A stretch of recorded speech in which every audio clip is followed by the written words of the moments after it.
And get ready now for our next act, Suzanne Cope. Suzanne is a scholar and narrative journalist and is the author of Women of War, the Italian assassins, spies, and couriers who fought the Nazis, available from Dutton Press as of April 2025. So, all right, everybody, give it up again for Suzanne Cope.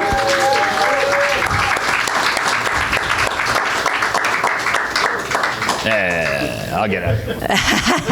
Hey, folks. Well, thank you so much to our host and all these other great performers, artists, musicians, writers, and thanks to Aria, we're going to keep the revolutionary vibe going. So I love it. So this book, I'm going to give you a little background to it because I'm going to read you a short chapter kind of from the middle. I have exactly one copy for sale. It is this one. If you want to buy it from me before we leave. So this is a book. It is narrative nonfiction. It is completely true. Every word of it is from archives, testimonies, research. And if you want to hear more about my research process, then check out Storytelling on Orchard Street. And so I'm going to throw you into this world really briefly before I read this chapter. So this book is about 4 women who were part of the anti-fascist resistance in World War II in Italy.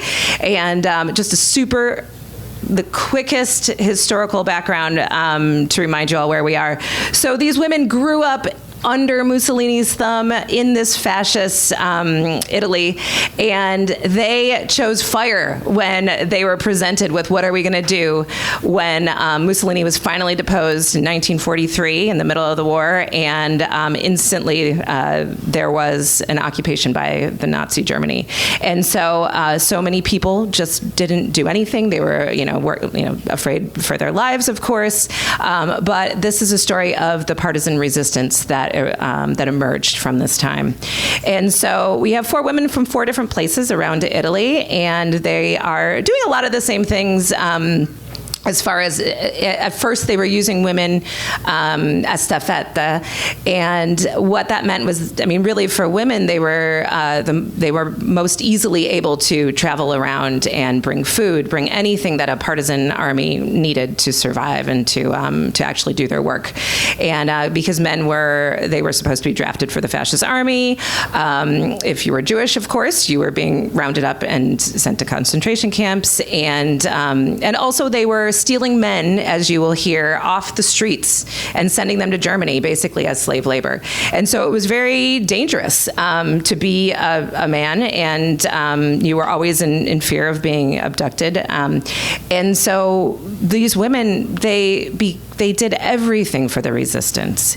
And so you'll hear a little bit about this, but the other thing I want to tell you, so this is going to take place on March 3rd, 1944, which is, little more than a year is left in the war. I make a very quick passing reference to this, but this is a really cool story that I talk more about in the book. So at this exact moment, this book is chronological, and it's telling the story of these 4 women, and so I jump around to keep it chronological. But what's happening actually on the same day, at the same time, is there is the largest general strike in Nazi-occupied territory during the war, and up to around 20% of Italians in occupied land went on a 1-week general strike, and they brought the country to its knees. And what was so powerful about this general strike is that all these people who were kind of not choosing fire, they were sitting out. They were like, I just need to worry about my family, about myself, which is all super important, of course. But they realized that nothing was going to happen unless they stood up and did something. And so the resistance greatly grew after that, because all of these folks realized their power and power to the people. So this is not about the general strike, but if you buy the book, you can read all about it. This is happening around at the exact same time, but we're in Rome. And there was some striking happening in Rome, but a lot of the strikes were happening in the factories. And so a lot of it was happening in Turin and Milan, where you had big factory presence. But this is what was happening in Rome on March 3rd, 1944. And our protagonist is Carla Capone, her right there. And I'll just read you this short passage. In the cool of the late winter morning, Carla was outside a prison in a large group of mostly women, including the wives, mothers, and children of the 7th and most recent Nazi roundup of men who had been pulled off the streets and jailed ahead of their departure to Germany. They were taken from a neighborhood at the edge of St. Peter's Square, in sight of the Vatican where the Pope resided, resulting in another 700 men likely bound for forced labor. The family members were here to get information, donate food and clothing, and pass messages. Another of other women, Carla and fellow Gapista Rosa included, had come to show solidarity in a protest organized by the women of Gap. And I'll pause really quick. Gap is the guerrilla warfare group that Carla was part of, and she was supposed to just be pretend to be the girlfriend while the men do all the work. And she said, "Fuck no."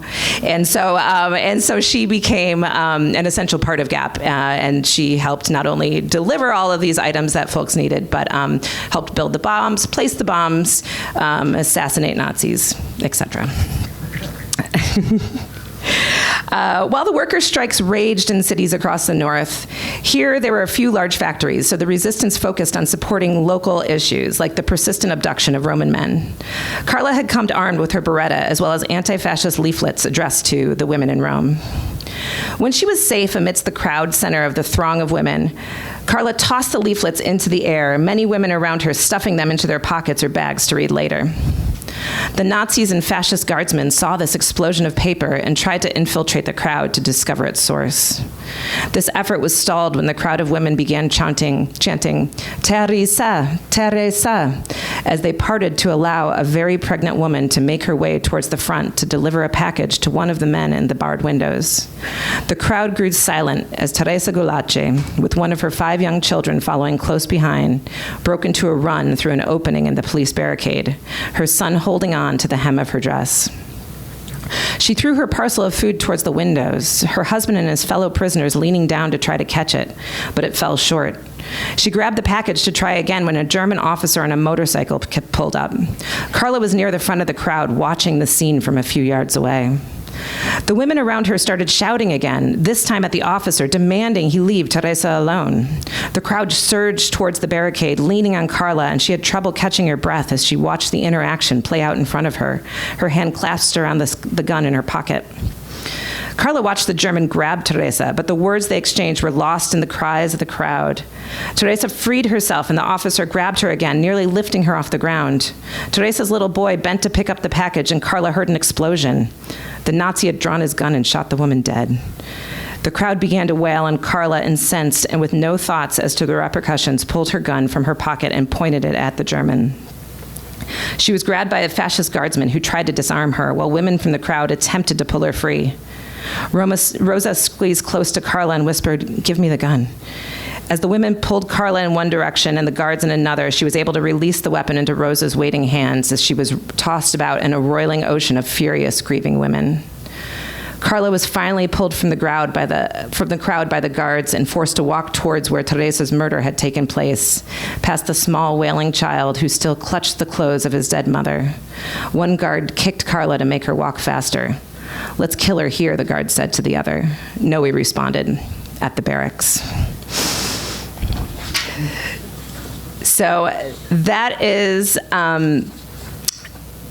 I should leave it there, but I have a tiny bit more time. So I will tell you what happened to her, because as you can see, the book is only halfway done. So this is minutes later, but I put a little chapter in the middle to keep my readers, hanging at the edge of their seat.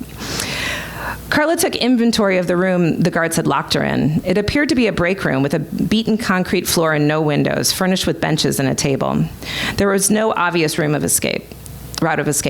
Carla racked her brain to come up with a believable story that might keep her out of Via Tasso, where she imagined her next stop might be. Shoving her hands in her pockets, she found an unspent ammunition cartridge, which she was able to hide in the ashes of an unlit wooden stove. When she returned her dirty hands to her pockets to clean them on the lining, she felt something else.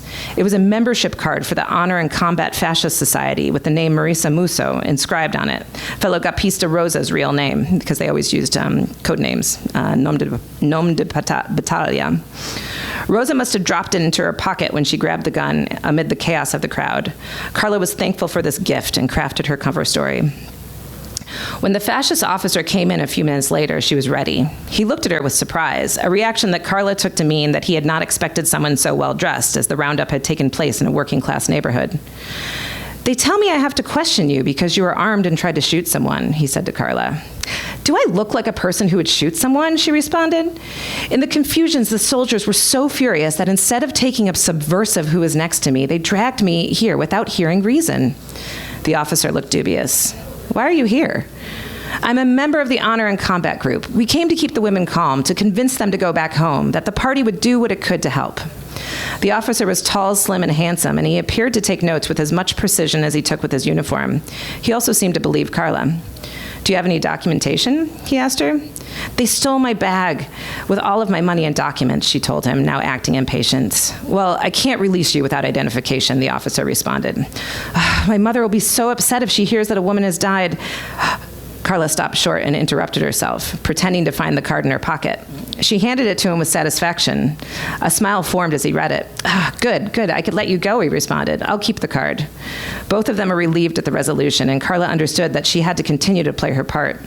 "If you allow me, I can give you the card back in person whenever you'd like," he said. Carla smiled and met his eyes. "Let's meet in Piazza Colonna, where the party headquarters are. Around 5? They were interrupted by a great noise from the hall. Officers were bringing the husband of Teresa to identify her body. The officer let them pass, and then led Carla to the outside gate, offering her his hand. "See you later," he said, and she walked out the door. The cheers of the remaining women greeted her release, but she forced herself to walk past them lest her cover be blown. Ignoring the calls from the crowd, she continued towards Piazza Vittorio Emanuele, where the Gappisti were to rendezvous, willing herself not to look back. Thank you, folks.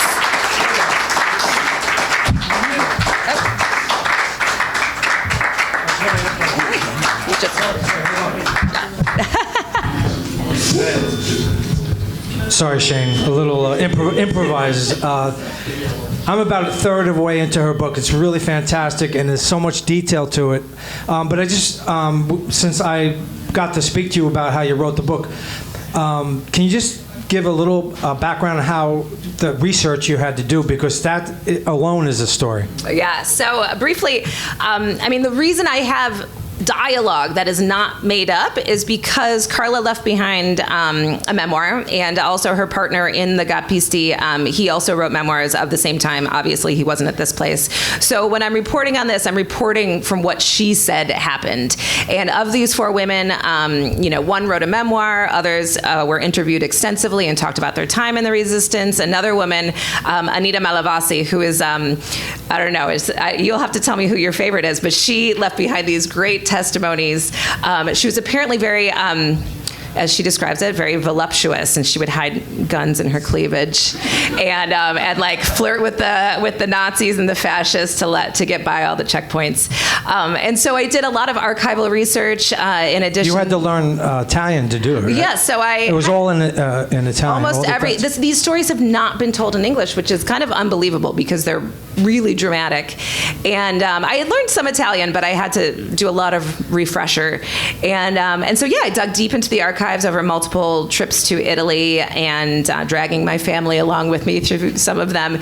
And also I walked in the steps of these women as much as possible. So Rome, I don't want to say it was easy, but it was easy. It was fun, right? And Rome looks a lot like it did in the 40s. So I went to a lot of the same places where the women, where they were talking about being, and Which included mountains and hikes and so Anita, Florence again, she ended up in the mountains fighting alongside the partisans because she was about to be arrested, and she was in the Apennine Mountains outside of Reggio Emilia, and they had all these shepherding paths that they used to get between the camps and get between the towns, and they've turned them more recently into it's called the partisan walk, and so you could hike them for many miles, and you could go, and they have monuments to the partisans there. It's very moving, and so I walked just a small part of it during some of my final days of research, and knowing that I was walking in exactly where I know that she walked was just very, very moving. So that's where all of this research comes from. But I really love very narrative writing, and so I tried to make it as if you were there, as if you were reading a novel, but every word is true. Thank you. Thanks for having me. Let's hear it for Suzanne. It's really a great book and an interesting story.